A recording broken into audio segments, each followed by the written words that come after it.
Et au bout du suspense, le budget de la Sécu a donc été adopté d'une courte majorité à l'Assemblée nationale. Alors qu'est-ce qui va concrètement changer pour tout le monde, pour les retraités, pour les jeunes parents, les malades ou encore les épargnants? Réponse avec vous, Xavier Timbaud. Bonjour Xavier. Bonjour David. Directeur de l'OFCE et économiste. Un mot juste, le déficit, j'ai vu passer, a priori, serait contenu, entre guillemets, à 19 milliards d'euros pour 2026. On parle du déficit de la Sécu. Vous y croyez vraiment, vous, à ce chiffre? Alors moi je crois à tout ce qu'on me dit, David, par principe. En plus ça a été voté par l'Assemblée, donc c'est quand même, vu la difficulté qu'il y a eu à Vous avez bien voter, changé, dis donc, hein. un chiffre solide. Alors après, est-ce qu'on y croit?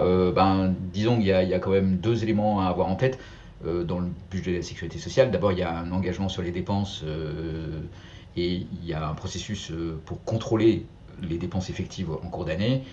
Il y aura un rapport intermédiaire sur l'état des dépenses et on risque d'avoir des mauvaises surprises. Ça, c'est le premier point, parce qu'il n'y a pas beaucoup de mesures qui vont donner des leviers en fait, pour effectivement contenir la dépense. Donc il y a quand même un risque de dérapage. Et puis il y a un deuxième élément qui est quand même assez important, c'est que ce budget il est obtenu avec un transfert de 4,5 milliards de l'État vers la sécurité sociale, alors qui est légitime puisque en fait c'est les dépenses qui ont été faites au moment du Grenelle de la santé après la crise sanitaire vers l'hôpital qui n'étaient pas financées et donc qui traînaient en quelque sorte comme un déficit de la sécurité sociale.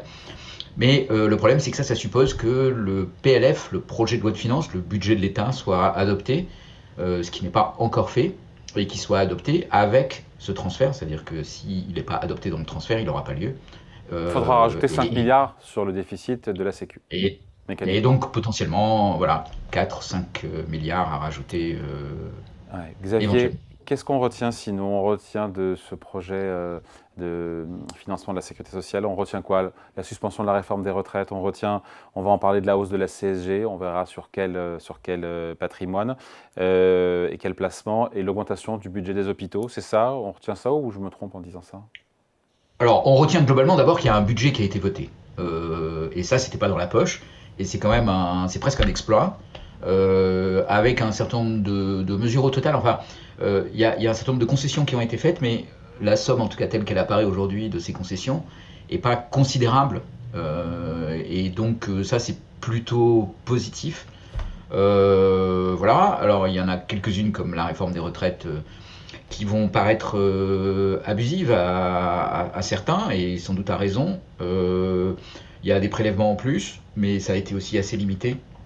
Bon, c'est quand même globalement, si on doit le qualifier, c'est quand même un budget de statu quo, plus que véritablement de choix radicaux qui sont faits dans un sens ou dans un autre. Voilà, donc il va falloir attendre la suite des discussions parlementaires en 2026. Il y a des tas de choses qui peuvent être faites par des lois de finances rectificatives. Il peut y avoir une rediscussion sur les réformes des retraites et puis surtout l'échéance de 2027 qui va être très importante. C'est-à-dire que là, on accumule sur l'étagère un petit peu tous les sujets qui fâchent et qu'il va bien falloir à un moment ou à un autre aborder. Oui. Donc c'est vraiment un budget Je vais d'attente, un justement, budget de... sur l'âge de départ à la retraite, qui est gelé donc à 62 ans et 9 mois, vous me dites si je me trompe, 5 générations vont en bénéficier, celle entre 1964 et 1968, c'est bien ça? Oui, c'est ça. Enfin, alors c'est ça sous réserve que cette suspension soit pérenne. Parce qu'elle peut être suspendue elle-même, donc on peut reprendre le cours des choses, et puis on peut très bien imaginer avoir des mesures dans le futur qui visent même à retarder cet âge de la retraite. Mais en attendant, tel que les choses sont écrites aujourd'hui, oui, il y a bien une suspension et qui correspond à ça, avec un décalage de l'ordre de 3 mois sur l'âge de départ à la retraite Hmm. pour ces générations. Meilleure pension aussi pour les mères de famille. Alors c'est un petit coup de pouce, hein, je regardais, mais il faut quand même en parler. Le calcul des pensions se feront sur 23 ou 24 ans, meilleures années de salaire en fonction du nombre d'enfants, et non plus sur 25. C'est pas grand-chose, mais c'est toujours ça de prix. C'est pas grand-chose. Disons que un pas vers tous ceux qui trouvaient que la réforme des retraites n'avait pas pris assez en compte les carrières hachées et les inégalités qui existent et qui persistent entre les femmes et les hommes, qui sont liées à la fois à des carrières plus hachées, des revenus et des rémunérations pendant leur durée d'activité qui sont plus faibles, et donc des retraites au total qui sont plus faibles. Donc voilà, c'est un pas dans ce sens-là. Mais encore une fois, bon, on peut juste peut-être conclure ou retenir que c'est des éléments qui sont mis sur la table et qui devront être au cœur des agendas de discussion sur une réforme des retraites à venir, et que ce budget de la sécurité sociale, il est loin de clore le dossier retraite. En fait, vraiment, il le suspend en attendant qu'il y ait une clarification politique et peut-être les moyens d'avoir un compromis qui soit plus viable, plus soutenable, plus équilibré entre les jeunes et les vieux. Enfin, voilà, toutes ces questions sont maintenant vraiment inscrites à l'agenda. Xavier, pour financer ces mesures sucrées nécessaires pour avoir les voix, notamment du Parti socialiste, il faut bien que certains payent l'addition. Ce sont notamment les épargnants, avec cette hausse de 1,4 points de la CSG sur les revenus du capital. Alors, il y a beaucoup de choses dans les revenus du capital. Qu'est-ce qui est touché, qu'est-ce qui ne l'est pas?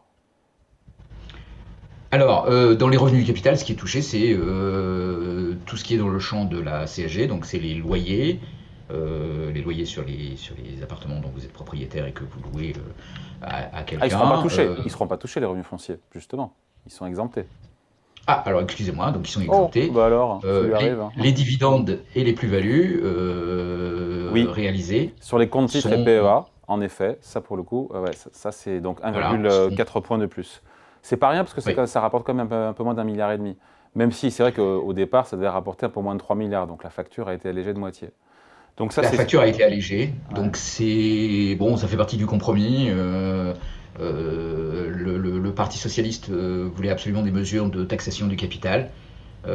Donc il avait proposé cette hausse de la CSG qui a été rabotée ensuite plutôt par la droite et par la majorité présidentielle pour limiter l'impact. Voilà le compromis, l'état du compromis. Est-ce que c'est très satisfaisant? Non, parce que on voit que c'est une petite modification qui est un petit bricolage et qui ne traite pas la question sur le fond et qui surtout éteint pas la discussion sur la question des rémunérations du capital, sur la question des inégalités, sur la question des inégalités de patrimoine. Toutes ces questions restent là aussi en suspens. Ouais, donc on a dit seront touchés sur cette hausse de CSG, ça nous intéresse évidemment sur Boursorama, intérêts et dividendes sur les comptes titres et sur les PEA, mais ne seront pas touchés les revenus fonciers, les plus-values immobilières, les produits des contrats d'assurance vie, les PEL, les plans d'épargne populaire. C'est vrai qu'on se dit pourquoi tel produit et pas tel autre, il y a un petit côté loterie là-dedans, non? Il y a un côté bricolage, je dirais plus que loterie. C'est effectivement, on a cherché à limiter l'assiette et du coup on crée des différences entre des produits ou entre des types de revenus qui ne sont pas totalement justifiés. On pourrait revenir en profondeur sur la question de la taxation des loyers, par exemple. Je vous rappelle que les loyers, c'est les loyers bruts qui sont taxés, alors que quand vous taxez des dividendes, c'est des dividendes qui proviennent d'une activité nette, c'est-à-dire qu'on enlève tous les coûts d'opération de l'entreprise.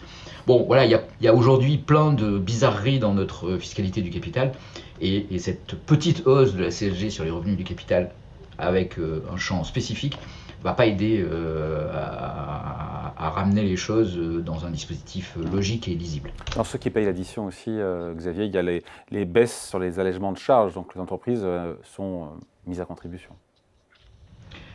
Alors, les entreprises sont mises à contribution. En même temps, on a beaucoup débattu sur ce sujet des allègements de charges.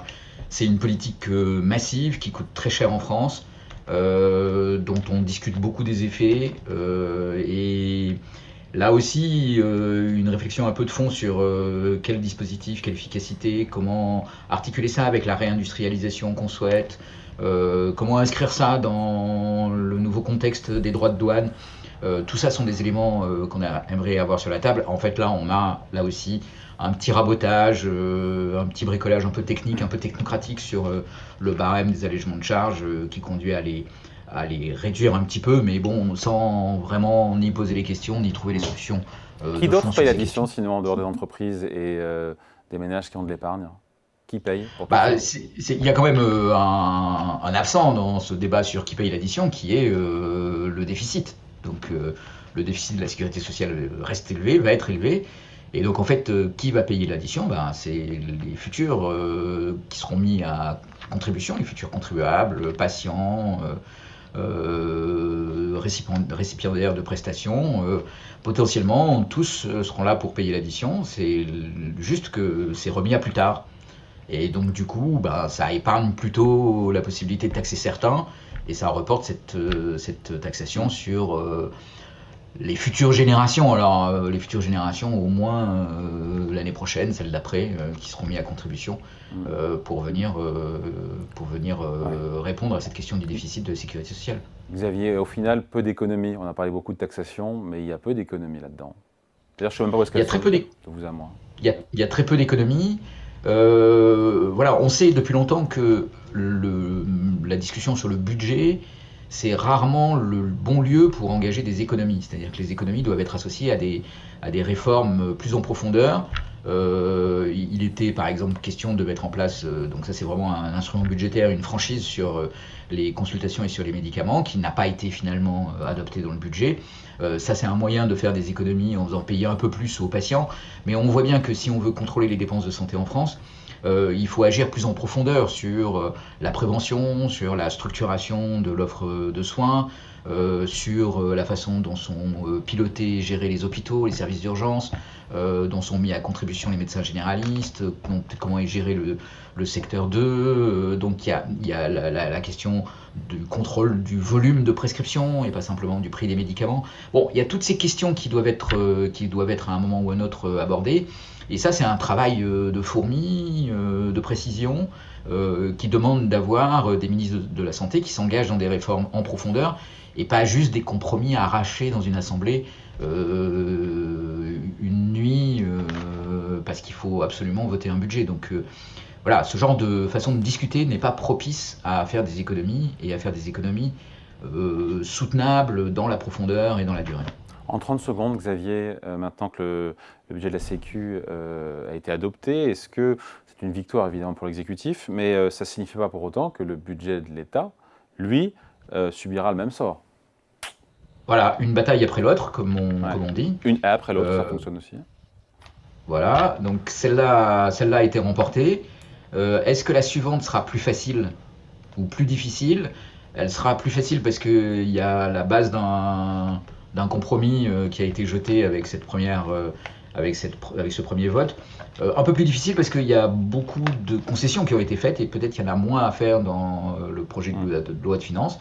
Donc le suspense reste entier, on va voir ce qui se passe.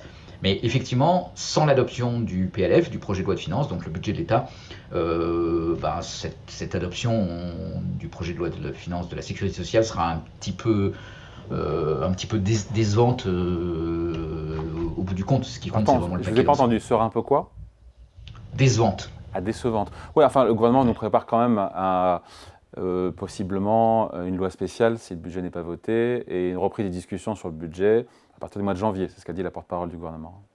Oui, tout à fait. Et donc on peut entendre ça, c'est-à-dire que ça évite de passer par la phase ordonnance et surtout d'être obligé d'appliquer les ordonnances alors que le budget pourrait être rejeté. Ok, ça reporte la discussion à janvier, mais sur quelle base? Qu'est-ce qui aura changé en janvier par rapport à ce qui est proposé aujourd'hui? Plus de temps pour plus de discussions, pour plus de concessions. Mais il y a un moment où il va falloir quand même arriver à une conclusion. Il y a un budget sur la table et je ne vois pas en janvier ce qui va changer radicalement par rapport à ce budget et qui ferait qu'on va trouver un autre équilibre. Si ce n'est de passer plus de temps à discuter et il y a peut-être au bout d'un moment, on arrête de gagner à discuter en fait. On aurait sans doute intérêt à plutôt voter un budget et à s'accorder sur quels seraient les éléments de loi de finances rectificative qui pourraient avoir lieu au cours de l'année 2026. Je pense que ça sera un message plus positif à envoyer à tout le monde en disant ok, la discussion continue, mais elle continue sur la base d'un budget qui est adopté aujourd'hui et qui sera éventuellement modifié dans le futur. Allez, merci beaucoup. Explication signée Xavier Timbaud, économiste et directeur principal de l'OFCE. Merci Xavier, bonne journée. Merci David. Salut.